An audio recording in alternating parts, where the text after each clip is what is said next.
So hello everyone, welcome to my G journey vlogs. और आज की इस वीडियो में मैं सिंपली आपको अपने मॉक का स्कोर बताने वाला हूँ। मैंने अभी भी जस्ट मॉक अटेम्प्ट करा था। मेरे को समझ में नहीं आ रहा मैं क्या बोल रहा हूँ, लेकिन काम चला लेना। मैंने अभी जस्ट एक मॉक अटेम्प्ट करा था 8 अप्रैल इवनिंग शिफ्ट 2025 जेई मीन्स का। 300 नंबर का है, आप लोग को पता ही है, होता ही है 300 का। तो ये मत सोचना कि ये बहुत ज़्यादा इंप्रूव करा है मैंने। इम्प्रूव छोड़ो, बहुत ज़्यादा छोड़ो, इम्प्रूव ही नहीं करा है। और बताता हूँ कितने नंबर हैं, लेकिन मैं ये बताना चाहता हूँ कि ये मतलब ठीक पेपर था। इतना कि मैं जब बीच में कर रहा था, मेरे केमिस्ट्री के लगातार 4 सवाल बन गए, 4 क्वेश्चन मेरे लगातार बने। मेरे को कॉन्फिडेंस आया कि मतलब 25 में से कम 20 तो बन ही जाएंगे अगर ऐसा ही चलता रहा तो। मैं करता गया अच्छे खासे भी नहीं, 8 ही अटैम्प्ट कर पाया केमिस्ट्री में, क्योंकि मैं ओवर अटैम्प्ट नहीं करना चाहता था। 8 अटैम्प्ट करे केमिस्ट्री, देखो 8 करे केमिस्ट्री में, 1 करा मैथ्स में, 7 करे फिजिक्स में, ठीक है। टोटल 15 क्वेश्चन अटैम्प्ट करे, और मेरे हिसाब से मैंने एक भी नेगेटिव अटैम्प्ट नहीं करा था। तो मेरे बनने चाहिए थे 60 नंबर, है ना। 60 बनने चाहिए थे, लेकिन मेरे बने इतने हैं कि मेरे जो पिछली बार का जो मेरा स्कोर था वो इसके हिसाब से ज़्यादा अच्छा था। ये सोचो आप लोग। मैं आपको सीधा देखो मार्क्स दिखाई देता हूँ, टाइम वेस्ट क्या ही करना, आप लोग भी क्या ही करोगे देख के वैसे, ठीक है।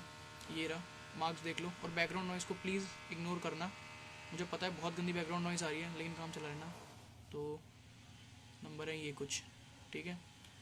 जेई मेन 2025 8 अप्रैल इवनिंग शिफ्ट का था। 14 नंबर आए 300 में से। एनालाइज करा, पता लगा मैथ्स तो -1। देखो चलो वो तो समझ ही गया था मैं कि, क्योंकि वो सर्कल का क्वेश्चन था, मैंने उसके शॉर्टेस्ट डिस्टेंस वाला फॉर्मूला लगाया था 3D का, उसके हिसाब से सॉल्व करके आऊँगा तो यही होगा। ये देखो गलती कहाँ पे, इस वाले क्वेश्चन में। ईजी था, अटेम्प्ट भी पूरा गया, लेकिन यहाँ पे देखो ये जो CO4 है ना, इसको यहाँ पे ज़ीरो नहीं होना था। इसका जो ऑक्सीजन स्टेट है वो ज़ीरो होता। उसके बाद यहाँ पे इसने 3D10 होने जाना था। क्यों? क्योंकि ज़ीरो में तो 4:2, इसके यहाँ पे आ जाएगा तो 3D10 हो जाना था। ऐसे ही कॉन्सेप्ट लगना था। ऐसे ही बाकी बहुत सारे क्वेश्चन भी गलत हैं। इसमें देखो सिंपल सा क्वेश्चन था, carbocation, free radical, nucleophile, electrophile, ये बताने तो कौन सा क्या होता है। मैच पूरा पता था, उसके बाद भी मैच गलत कर दिया भाई, मतलब हद होती है, ठीक है। फिर यही देख लो, ये भाई ये इस क्वेश्चन की तो क्या ही बोलूँ। पूरा सॉल्व करा है मैंने ये वाला क्वेश्चन, ये यहाँ तक आंसर भी है, और ये है भी सोल्यूशन में, दिखा देता हूँ मैं आपको। देखो 1/9, ये देखो यहाँ तक 1/9 पूरा सही है अल्फा। उसके बाद मेरे को लगा अल्फा की वैल्यू बनानी है, डिसोसिएशन कांस्टेंट की बता देनी थी, के इक्विलिब्रियम जो होता है ना, के, जिसका फॉर्मूला होता है C α²/1 मैंने सोचा ही नहीं, मैंने सिर्फ अल्फा की वैल्यू ऑप्शन में गिवन थी, जो कि देख सकते हो 1.1 मेरा आ रहा है ना। ये देखो ऑप्शन में भी गिवन है 1.1, तो मैंने मार्क कर दिया, लेकिन आंसर ये था, क्योंकि हमें आगे भी करना था, इसीलिए गलत है। बाकी भी ऐसे ही गलत है, तो मतलब कुछ इंप्रूवमेंट नहीं हुई है। और अभी फिल बहुत ज़्यादा डिमोटिवेटेड फील कर रहा हूँ। नंबर भी नहीं आ रहे मॉक्स में, 10-15 दिन बचे हैं जेई के पेपर में, फर्स्ट अटेम्प्ट के लिए। कल मेरा फिजिक्स का प्री बोर्ड भी है, उसके लिए मैंने एडोनीति के शॉर्ट नोट्स जो मेरे हैं वो निकाल के तो रखे हैं। अभी इनको पढ़ना है, 100 पेजेस के नोट्स हैं, शॉर्ट नोट्स हैं, इनको पढ़ूंगा, डेरिवेशंस थोड़ी सी कर लूँगा, और बस चले जाऊँगा प्री बोर्ड देने। कुछ समझ में नहीं आ रहा है मैं क्या करने वाला हूँ कल पेपर में, क्योंकि जेई में भी नहीं हो पा रहा, यहाँ पर भी नहीं हो पा रहा, तो पता नहीं क्या ही हो रहा है मेरी ज़िंदगी के साथ। लास्ट के 15-20 दिन है ये, और इनमें ऐसा हाल हो रहा है, समझ में नहीं आ रहा है क्या करें, ठीक है।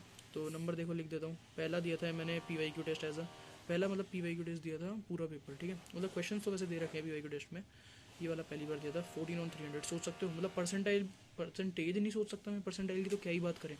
और बस क्या ही बोलूँ, आप लोग अपने हिसाब से बता देना कमेंट करके कि कैसे इंप्रूव कर सकता हूँ। अगर आप लोग को मेरी हेल्प करनी है कर सकते हो, मैं बिल्कुल ओपन हूँ सबके ओपिनियंस और एडवाइस जानने के लिए। मुझे बहुत अच्छा लगेगा अगर आप लोग मेरी हेल्प करोगे, एक दूसरे की करोगे। तो बस इस यही था, चलो मैं यही बताना था। बैकग्राउंड नॉइज़ को फिर से कह रहा हूँ इग्नोर करना प्लीज़, सॉरी कह रहा हूँ, क्योंकि बहुत ज़्यादा बैकग्राउंड नॉइज़ है। और मेरे को वीडियो अभी बनानी थी, क्योंकि फिर मैं फिजिक्स का अगर अपने प्री बोर्ड के लिए पढ़ना स्टार्ट कर दूँगा तो फिर मैं शायद नहीं बना पाऊँ वीडियो, ठीक है। तो चलो मिलेंगे किसी न्यू वीडियो में, तब तक बाय।